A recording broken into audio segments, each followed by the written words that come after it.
रात अमावस की थी। चंदर मजे से गाड़ी चलाने का लुत्फ उठा रहा था। रास्ते पर ट्रैफिक तो छोड़ ही दीजिए, दूर दूर तक एक गाड़ी भी नजर नहीं आ रही थी। खाली रोड पर गाड़ी चलाने का मजा कुछ और ही होता है, और चंदर उस समय वही कर रहा था। रात के करीबन 2 बज रहे थे और अचानक हाईवे पर बीचों बीच सफेद साड़ी पहने एक औरत खड़ी थी। उसके बाल खुले हुए थे। जैसे ही गाड़ी की हेडलाइट्स उसके ऊपर पड़ी, उसका सफेद फीका चेहरा और सफेद साड़ी पर लगे खून के धब्बे चंदर को साफ नजर आ गए। चंदर की गाड़ी ने 2-3 पलटियां खाई और वो सड़क के किनारे मौजूद एक बड़े से पेड़ से जा टकराई। वो औरत अब भी वहीं खड़ी थी। जैसे ही चंदर की सांसें बंद हो गई, वो औरत रास्ते से निकली और घनी झाड़ियों की तरफ गई।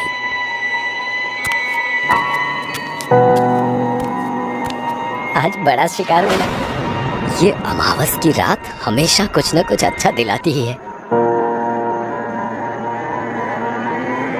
चल, बड़ा हाथ मारा है आज हमने।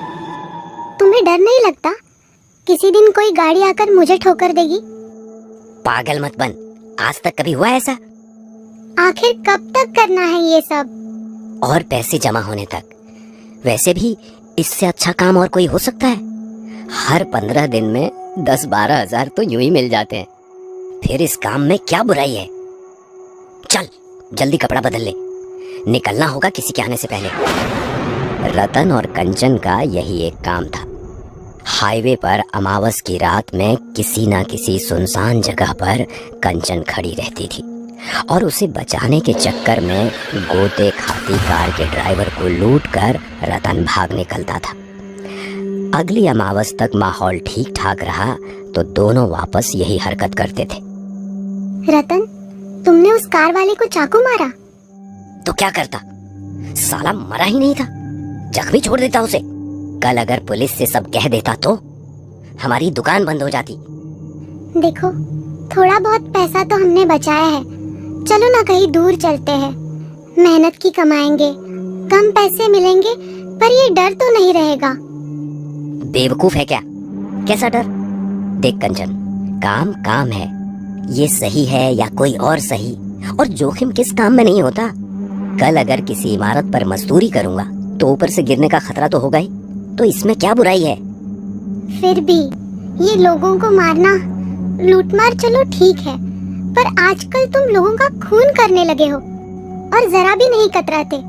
मुझे तो तुमसे ही डर लगने लगा है। नहीं मारूंगा तो कल पुलिस मुझे मारेगी। अब चुप कर और रोटी परोस।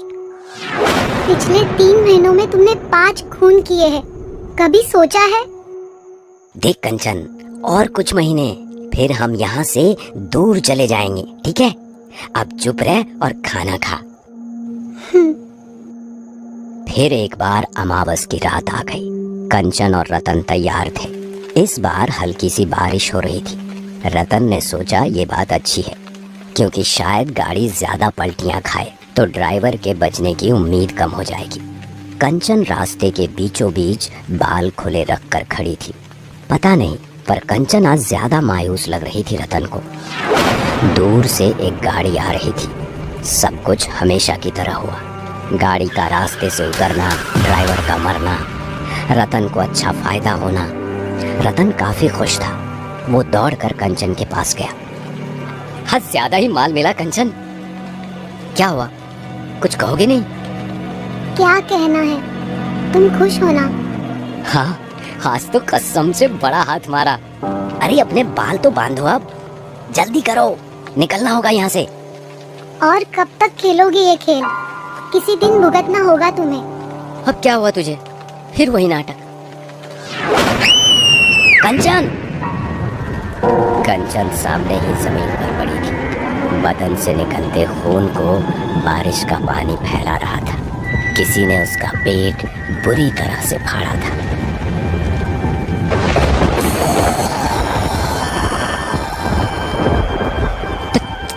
तुम कौन हो? पहचाना नहीं? तुम जिंदा? ये वही औरत थी जिसे रतन ने एक्सीडेंट के बाद बेरहमी से चाकू चलाकर मार डाला था। उसका बेटा और पति तो पहले ही मर चुके थे, लेकिन अपनी आखिरी सांसें लेती हुई ये औरत रतन को ही देख रही थी, मानो उसका चेहरा अपने ज़हन में उतार रही थी। रतन ने बस एक मंगल सूत्र के लिए उसका गला चीरकर उसे मौत के घाट उतारा था। बचाओ! बचाओ! बचाओ! चीखते चिल्लाते रतन ने वहां से भागने की कोशिश की, लेकिन बदले में सुलगती रूह के मुकाबले उसका भागना बेकार गया। उस भयानक औरत ने उसे अपने लंबे हाथों से जकड़ लिया और बड़े आराम से उसका गला अपने नुकीले नाखूनों से चीरती रही, जब तक उसकी जान नहीं निकल गई।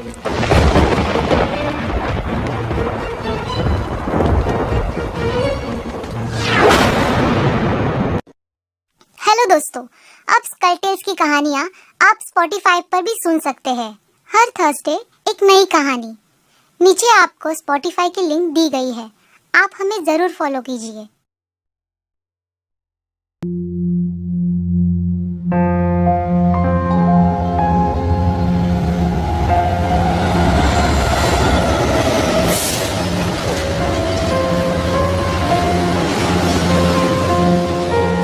नीरज वर्मा मथुरा नगर कोर्ट का एक उभरता वकील उस दिन बड़ा ही खुश था। अपनी पत्नी के साथ सेकंड हैंड कार खरीदने वो गैराज वाले के पास गया था। नहीं यार, सेकंड हैंड बाइक तो है, इतनी महंगी क्यों बेच रहे हो? सर महंगी नहीं है ज्यादा, आप लेकर तो देखिए, आपका पैसा वसूल होगा, ये यकीन मानिए। नहीं जाने दो, मैं किसी और जगह जाता हूँ, थैंक यू। ठीक है, जैसी आपकी मर्जी।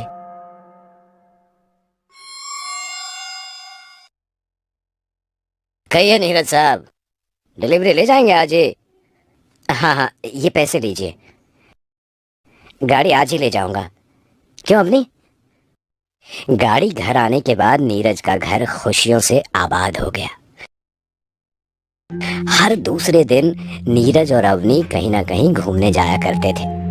गाड़ी आने के बाद कॉलोनी में भी नीरज का रुतबा बढ़ने लगा था। लेकिन गाड़ी की एक बात बड़ी ही अजीब थी। शहर के बाहर एक पीपल के पेड़ के पास आते ही गाड़ी बंद पड़ जाती थी। क्या हुआ भाई? क्या पता साहब, गाड़ी की हालत तो ठीक ठाक है, मैं भी समझ नहीं पा रहा हूँ कि आखिर गाड़ी बंद क्यों पड़ती है। आप ड्राइविंग सीट पर बैठिए, मैं धक्का मार कर देखता हूँ।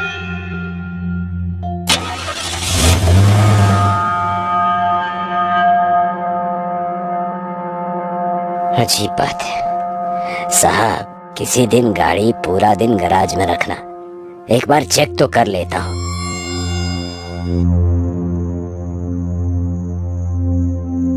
पिछले 1 महीने से गाड़ी 3 बार बंद हो चुकी है, और वो भी एक जगह पर। सच है ना? हाँ सच है, मगर कहना क्या चाहती हो? नीरज, देखो मुझे यह बात बड़ी अजीब लग रही है।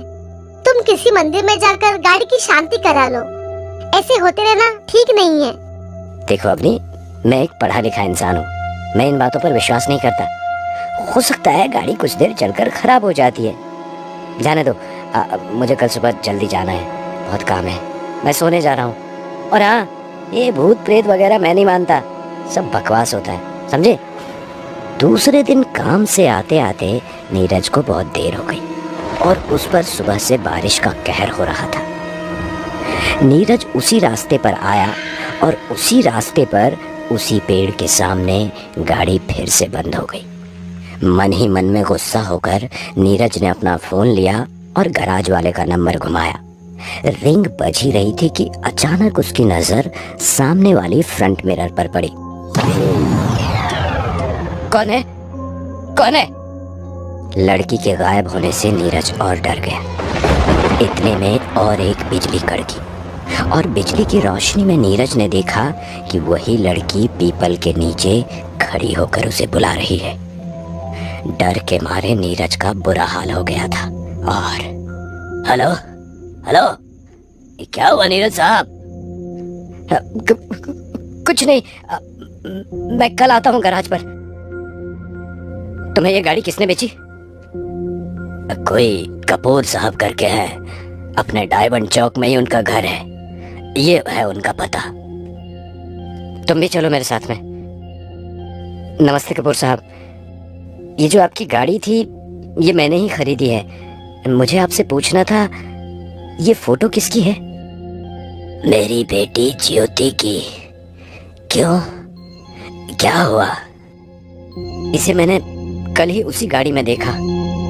क्या? कब? क्या कहा उसने?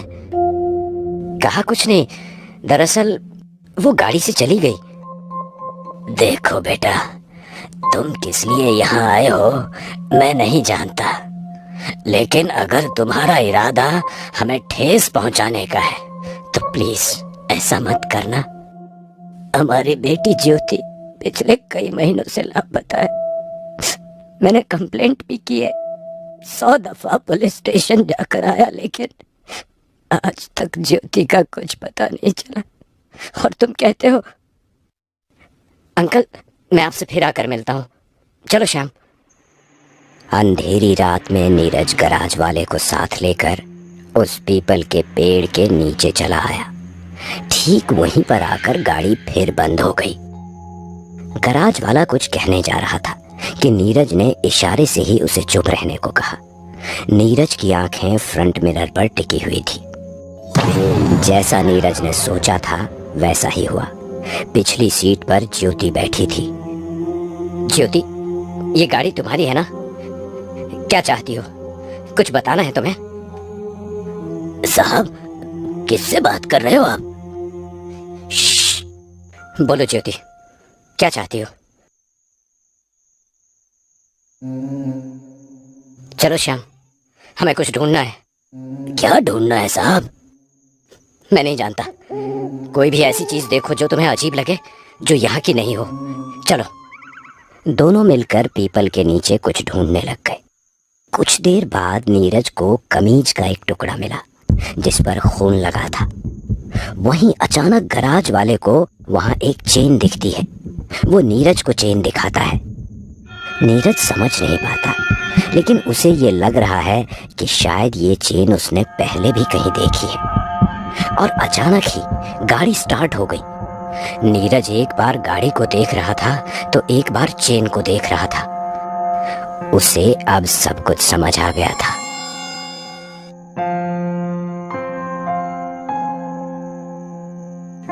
श्याम, याद है हम ये गाड़ी लेने आए थे, तब एक लड़का कोई बाइक खरीदने आया था। हाँ याद है साहब। तुम उसका नंबर या पता बता सकते हो? बिल्कुल दे सकता हूँ।